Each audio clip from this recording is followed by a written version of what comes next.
안녕하세요. 노사의 성경 서원입니다.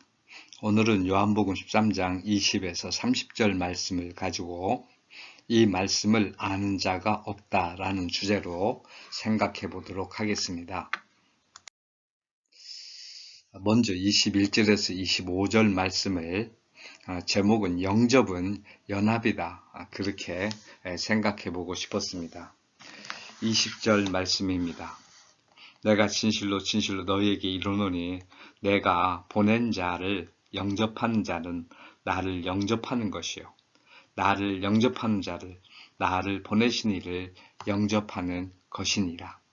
여기 진실로 진실로, 헬라어로는 아멘 아멘 레고 히민 이렇게 돼 있거든요. 진실로 진실로, 그렇고 그렇다 이런 뜻이겠지요. 우리는 진실로 진실로 이렇게 번역을 한 거예요. 이 말씀은 이렇게 한 거는 지금 다음의 내용, 다음에 이루어지는 말들은 꼭 믿어야 한다. 앞에도 물론이겠지만 예수님이 더 강조하고 싶었다. 무엇보다도 예수님이 말씀하고 싶은 것은 나는 그리스도다. 하나님의 기름 부음을 받은 자다. 선지자다. 제사장이다. 왕이다. 이런 하나님이다. 이런 모습을 예수님이 보여주고 싶었던 거죠. 이거는 가룟 유다가 이제 팔 거 아니겠습니까? 가룟 유다가 나를 장차 팔더라도 지금 내가 하는 말들은 다 들어야 된다. 나를 보낸 자를 영접한다. 이게 성도와 예수님과 하나님의 연합이다. 저는 여기서 이제 삼위일체의 한 속성을 살펴볼 수 있다고 생각을 하는 거예요. 그래서 예수님이 내가 보낸 자를 영접한다. 결국 우리 이웃이겠지요. 우리는 예수님이 보낸 자가 누구인지를 알지 못하잖아요. 그러니까 내가 만나는 이웃을 예수님이 보낸 자로 알고 그리스도의 이름으로 영접하는 거죠. 이렇게 하면 분명히 그리스도와 연합한다는 거예요. 이거는 나를 영접하는, 이 사람을 영접하면 예수님을 영접하는 것이고 예수님을 영접하게 되면 아버지를 영접하는 것이다. 우리가 자꾸 보이지 않는 하나님이어서 의문이 가고 또 쉽사리 믿지 못하고 이런 모습들을 우리가 가지게 되는데, 사실은 이웃을 잘 영접하면서 예수님이 나와 함께 한다 이렇게 믿게 되면 자연스럽게 하나님과 연합이 되는 것 아니겠습니까? 무슨 일을 하더라도 그런 거니까요. 그래서 영접은 연합이다. 성경 말씀을 읽으면서 그 말씀을 그대로 영접해 드리면 그것은 하나님과 연합하고 있다. 형제와 연합하고 있다. 우리가 이런 생각을, 이런 믿음을 가졌으면 합니다. 그런데 이 연합에 좋은 것만 있는 게 아니에요. 지금 우리 그 이후에 22절, 23절, 24절, 25절 이 말씀을 보면 말이죠. 다양한 내용이 연합 안에 있는 거죠. 지금 예수님께서 이 말씀을 하시고 심령이 괴로워 증언하여 이르시되 내가 진실로 진실로 너에게 이르노니 너희 중 하나가 나를 팔리라. 나를 팔리라. 이 연합 안에 있는 거예요. 우리가 지금 빨리 알아야 할 것이 예수님이 팔린다고 우리의 연합이 전혀 지장받지 않는다는 거죠. 영향받지 않는다는 거예요.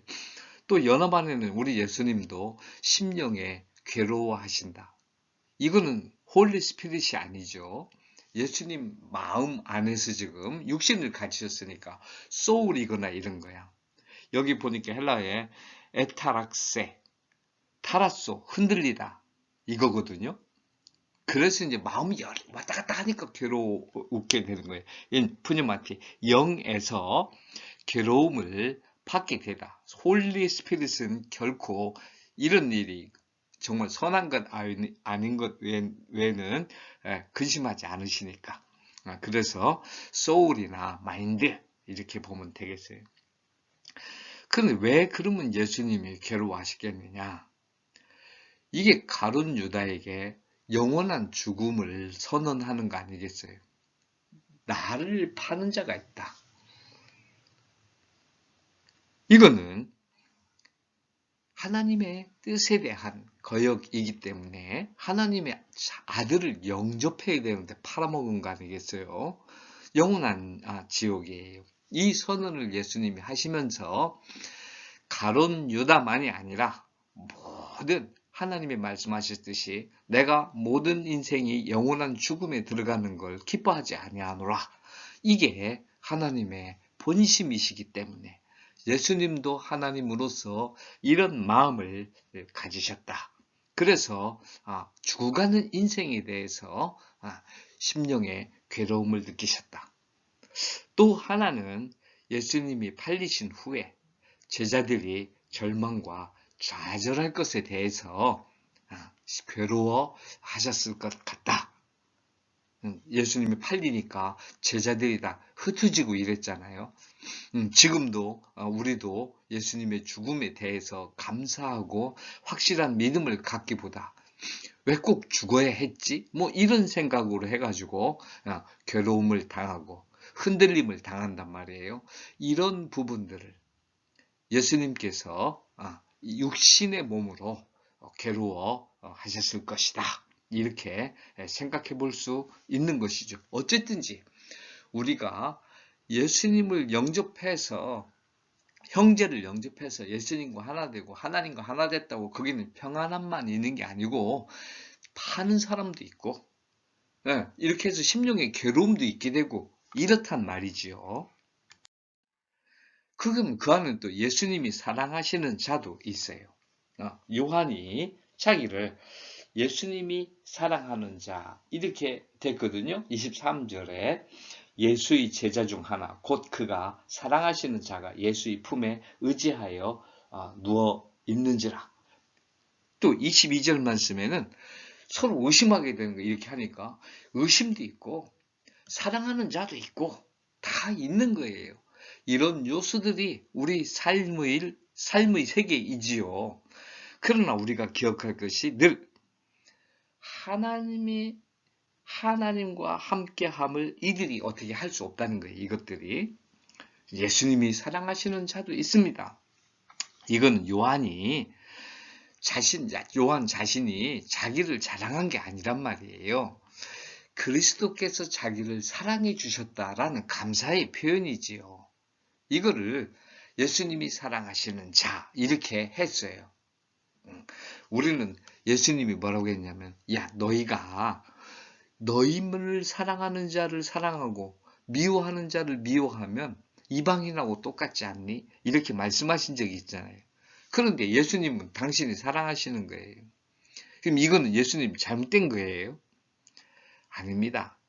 예수님은 하나님을 사랑하는 마음으로 하나님을 존경하는 마음으로 하나님으로 인해서 사랑하는 거잖아요.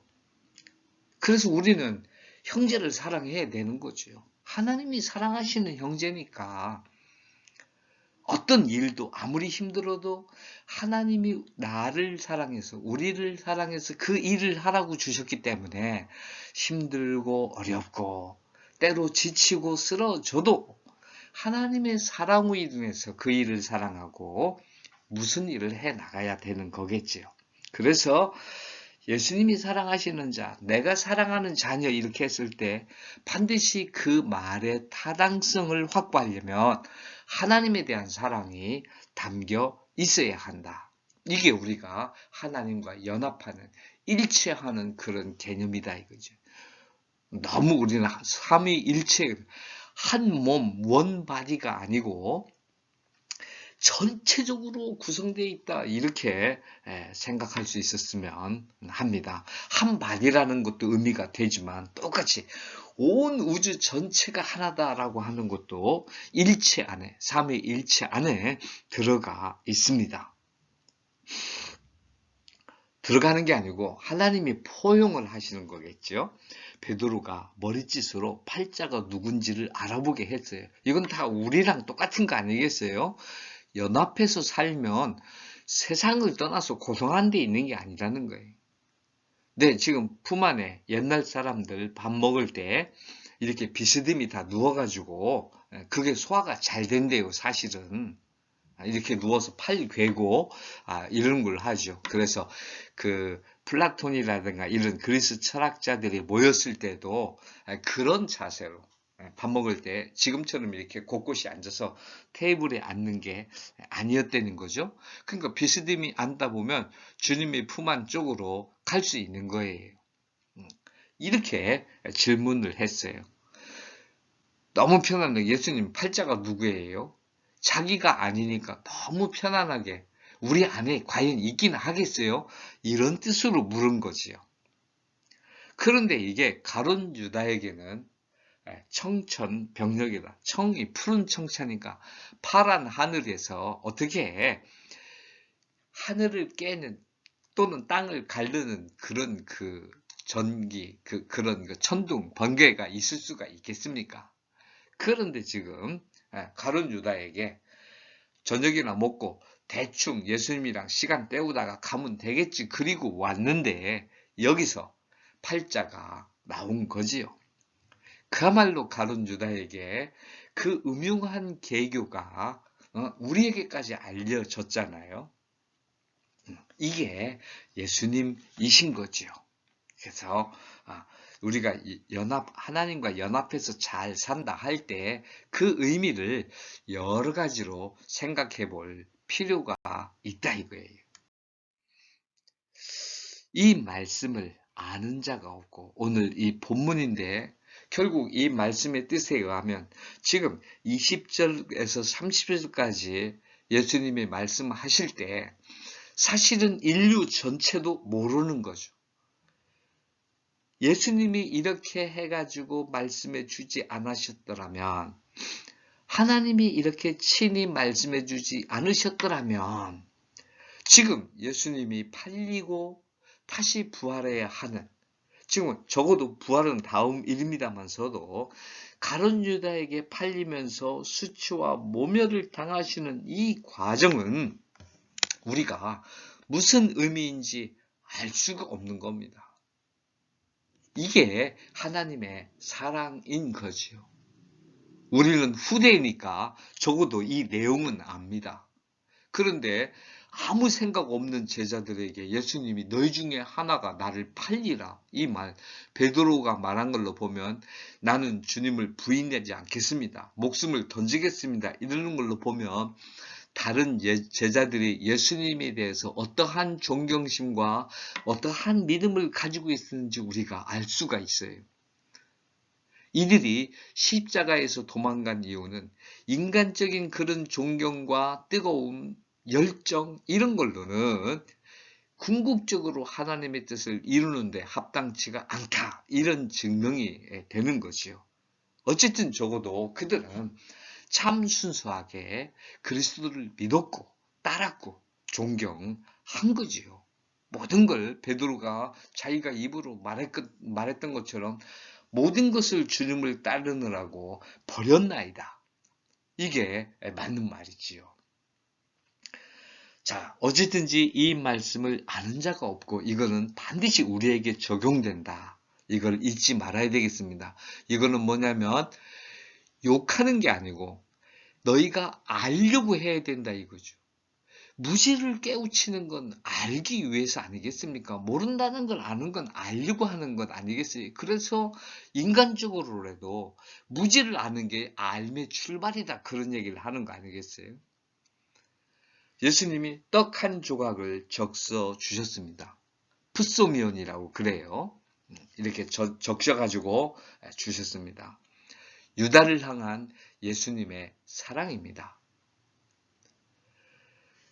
이게 지금 가룟 유다의 마음을 그전부터도 알고 계셨을 텐데 예수님이 왜냐하면 그 옥합을 깨뜨려서 예수님의 머리에 붓고 자기 머리털로 예수님의 발을 씻었을 때부터 그때 비난하던 유다의 모습은 그 이전에도 성경에 다른 데 기록되어 있지 않으니까 그렇지 제자들은 이미 가룟 유다를 나중에 깨우친 다음에 다 알았을 겁니다.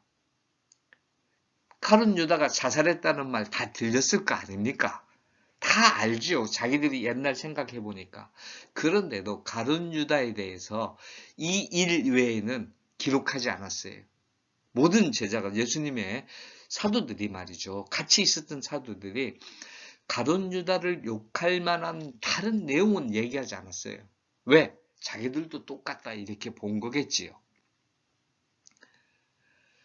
지금 그런데 예수님이 그 한나를 주시던 떡을 적셔서 가룟 유다에게 주시던 그 순수한 사랑의 모습은 잊을 수 없는 거 아닙니까? 이거를 통해서 이렇게 표현함으로써 아마 그 마태, 마가, 누가, 요한은 말이죠. 우리로 하여금 그리스도의 사랑이 어떠한지를 깨닫게 하려고 한 게 아닌가. 이렇게 보여집니다. 조각을 받았는데 사탄이 들어갔습니다.